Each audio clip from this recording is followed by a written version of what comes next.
प्रकाश बागी, माध्यमिक वित्तविहीन शिक्षक संघ का प्रदेश अध्यक्ष। आज रात्रि में रूरा में हमने जो है प्रवास किया और आज हम लोग शिक्षा पर चर्चा कर रहे हैं। हमारे सामने विनय सर जी हैं, जो शिवाजी शिक्षा निकेतन के डायरेक्टर भी हैं और इन्होंने बच्चों की शिक्षा पर बहुत ही जोर दिया है और तमाम इनके पढ़ाए हुए बच्चे आज प्रदेश देश की सेवा में अपना योगदान दे रहे हैं। अभी हम इनसे चर्चा करेंगे कि आज वर्तमान परिवेश में क्या कारण है कि बहुत तेज़ी से बच्चे आत्महत्या कर रहे हैं, वह किस कारण से ऐसी परिस्थिति पैदा हो रही है। कहीं सरकार दोषी है या गार्जियन दोषी है, किस कारण से आत्महत्याएं हो रही हैं। हम चाहेंगे कि विनय सर जी अपना जो है प्रकाश डालें कि ऐसी परिस्थिति क्यों हो रही है। सर जी, बात ये है कि जो आज की जो स्कूली शिक्षा है, एक तो दो भागों में बढ़ चुकी है। पहली ये है कि जो प्राइमरी से लेके इंटर के बाद जो स्नातक की पढ़ाई लिखाई है, ये बिल्कुल पूरी तरीके से बर्बाद है। ये शिक्षा पूरी है बाजार खवाले है और बाजार में केवल पैसा दीजिए, आप शिक्षा के कागज लीजिए, इसके अलावा कुछ नहीं बचा है। इधर दूसरा एक कोचिंग संस्थान है। कोचिंग संस्थानों में इतने बच्चे जा रहे हैं जो स्कूलों में तो पढ़ते नहीं हैं और ना उन पर अभिभावक ध्यान देते हैं जब बच्चे स्कूल में पढ़ते हैं, और वे बच्चे कोचिंगों में उनका एडमिशन करा देते हैं महंगी कोचिंगों में, और वहाँ पर जाके बच्चे कोचिंग में पढ़ने के साथ साथ अपवेशन भी वैसे ऐसे सीख जाते हैं कि जिससे वो ना तो कोई परीक्षा में पास हो पाते हैं और वो आत्महत्या के लिए तैयार हो जाते हैं और उनको आत्महत्या करनी पड़ती है। अब ये बताइए हमको कि सरकार में जो इस समय लगातार पढ़ाई पे कोई जोर ही नहीं है। आए थे कि हम नकल ख़त्म करेंगे और धीरे धीरे ये तो शिक्षा ही खत्म होती जा रही है। परीक्षा में जिस तरह से बच्चों को जाने या न कुछ जाने जिस तरह से पास किया जा रहा है लगातार, इसका क्या स्कूली शिक्षा पर असर पड़ा है?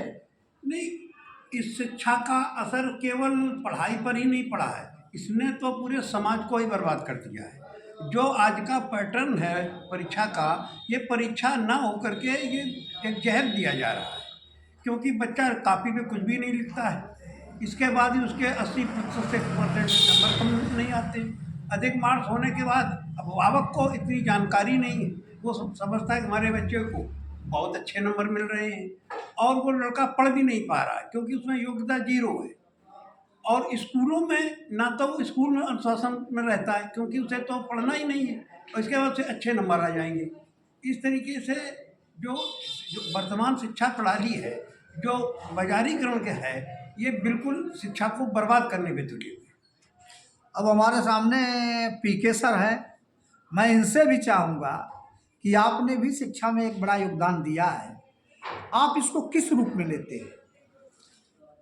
सर, सबसे पहले हम आपको ये बताना चाहेंगे कि शिक्षा को 2 भागों में बांट कर रखा है हमारे समाज और सरकार ने। एक वो जो बहुत जिनके पास पैसा है, सुविधाएं हैं, संसाधन हैं और वो अच्छे संस्थानों में बच्चों को अपना एडमिशन दिलाते हैं, पढ़ाते हैं, और एक वो जो ग्रामीण अंचल से हैं या मिडिल क्लास के लोग हैं, वो बच्चों को स्कूल में एडमिशन तो करा देते हैं क्योंकि विद्यालय में इस प्रकार के संसाधन या मिडिल क्लास के स्कूल भी होते हैं। भाई 2 तरह के स्कूल हैं, एक वो कॉन्वेंट स्कूल है और एक ये गांव रूरल क्षेत्र के, देहात क्षेत्र के हैं। तो इनमें उतने संसाधन या पढ़ाई के लिए उतने योग्य टीचर का भी अभाव है, पेमेंट कम मिलता है, वित्तविहीन शिक्षक है। इस चीज़ को तो सब लोग मानते हैं कि वित्तविहीन शिक्षक कम पैसे में, तो केवल पैसे के लिए आते हैं और कोचिंग के लिए आते हैं। स्कूल में कम, कोचिंग में ध्यान ज़्यादा है। स्कूल में आए, उन्होंने पार्ट टाइम पढ़ाया, बच्चे क्या कर रहे हैं, उनका मॉरल क्या बन रहा है कि नहीं बन रहा है, उनको कोई लेना देना नहीं। ना किसी अनुशासन से, ना किसी डिसिप्लिन से कोई लेना देना उस टीचर का नहीं होता है। भले ही इस विद्यालय का प्रबंधक या विद्यालय के प्रधानाचार्य जी कोई भी चाहते रहे, खुद चाहते रहे कि नहीं विद्यालय हमारा अच्छा रहे, मॉरल हो, वहाँ पे मतलब ऐसी शिक्षा दी जाए जो सामाजिक भी हो। लेकिन इस समय सामाजिक शिक्षा नहीं है, सामाजिक शिक्षा तो है ही नहीं। केवल आधुनिकता के और टेक्नोलॉजी के नाम पर बच्चों को बिल्कुल साइंस बना दिया, और ये इतना बना दिया कि केवल वो बच्चे स्कूल आते हैं और कोचिंग चले जाते हैं। कोचिंग में तो कुछ इस टाइप का होता ही नहीं है, केवल आप आइए सुनिए चले जाइए, आइए सुनिए चले जाइए। विद्यालय का एक दायित्व होता है, उस दायित्व को विद्यालय ही पूरा कर सकता है, कोचिंग सेंटर नहीं पूरा कर सकता है। तो जो बड़े विद्यालय हैं वहाँ पे सब कुछ मिल रहा है, और जो ये मिडिल क्लास, ये जो भीड़ बनाई जा रही है, चाहे वो गवर्नमेंट की मान लें चाहे अभिभावक की मान लें, लेकिन कहीं ना कहीं ये जो बीच की खाई है, ये जब तक खाई नहीं हटेगी तब तक शिक्षा में सुधार और गुणवत्ता नहीं आ सकती। अभी पीके सर ने बताया, वास्तव में आज जो आप बता रहे हैं इसमें सबसे बड़ा दोषी सरकार है।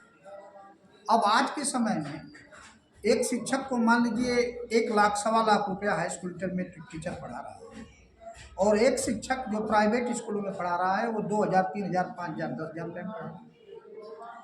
दैनिक आवश्यकताएं उसकी भी है, अगर उसको सरकार पूरी नहीं कर रही है तो उसकी मजबूरी बन जा रही है कि विद्यालय में पढ़ाने के अलावा अगर जो ना कोचिंग और इन पर जोर नहीं देगा तो आज के समय में परिवार चलाना पूरी तरह से दूभर है। ऐसी परिस्थिति में सरकार अपनी जिम्मेदारी से पूरी तरह से भाग रही है, जिसके कारण से यह बुराई बहुत तेजी से पैदा हो रही है। दूसरी तरफ जितने प्रतियोगी परीक्षाएं हैं, लड़कों को काटने के लिए कि हाई स्कूल इंटर का पास होने के बाद जैसे मान लीजिए कोई लड़का बीएड या बीटीसी कर लिया, और बीएड बीटीसी के बाद फिर हम टेट करा रहे हैं, फिर हम सीटेट करा रहे हैं, न जाने और क्या क्या टेस्ट करा रहे हैं।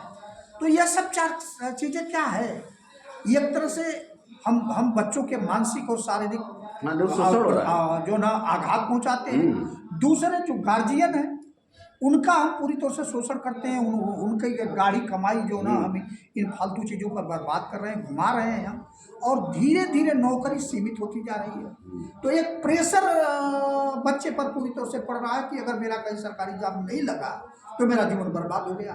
तो आत्महत्याओं का कारण यह भी है। हाँ, ये भी है। अब जो है बिना सर जी और कुछ कहना चाहते हैं तो क्या कहना चाहते हैं आप? नहीं, जो शहर का शिक्षक है उसने देहात के शिक्षकों में एक कल्चर डाल दिया है भाईगी का। जो शिक्षक अपने को शिक्षक ना तो कोई बनना चाहता है और ना प्रेरित करता है कि कोई शिक्षक बने। शहर का शिक्षक अपने को स्टूडेंट से भाईगी कहलाता है, और वो शहर से कल्चर बढ़ के देहात में आ गया है। तो देहात में अब गुरु शिष्य का रिश्ता ही नहीं बचा, तो पढ़ाई का स्तर ही खत्म हो गया। मैं ये कहना चाहता हूँ कि जो सांस्कृतिक परिवर्तन है ये बहुत आवश्यक। अभी पूरी चर्चा हुई है, और चर्चा होने के बाद एक तरफ से पूरा साफ हो गया है कि धीरे धीरे गुरु और शिष्य के बीच में एक खाई पैदा हुई है, और वही खाई पूरे समाज को बर्बाद कर रही है। हम कहीं ना कहीं सुधार करके इसको आगे बढ़ने की ज़रूरत है, और सरकार को भी खुल करके जो शिक्षा पर जिस तरह से बजट देनी चाहिए वह बजट दे, इसलिए कि आज के 30 वर्ष पहले जो शिक्षा का बजट था उससे भी कम बजट सरकार दे रही है। बजट शिक्षा का घटता जा रहा है और बाकी सारी चीज़ों का बजट बढ़ता जा रहा है। इसीलिए सरकार शिक्षा का बजट बढ़ाए और गुरु शिष्य परंपरा को आगे बढ़ाए। इन्हीं बातों के साथ यह चर्चा खत्म होती है, और मैं सभी लोगों से यह चाहूँगा कि इस पर निरंतर हम प्रयास करें और सब कुछ सुधार शिक्षा में हो, तभी समाज और राष्ट्र का निर्माण हो सकता है। जय हिंद।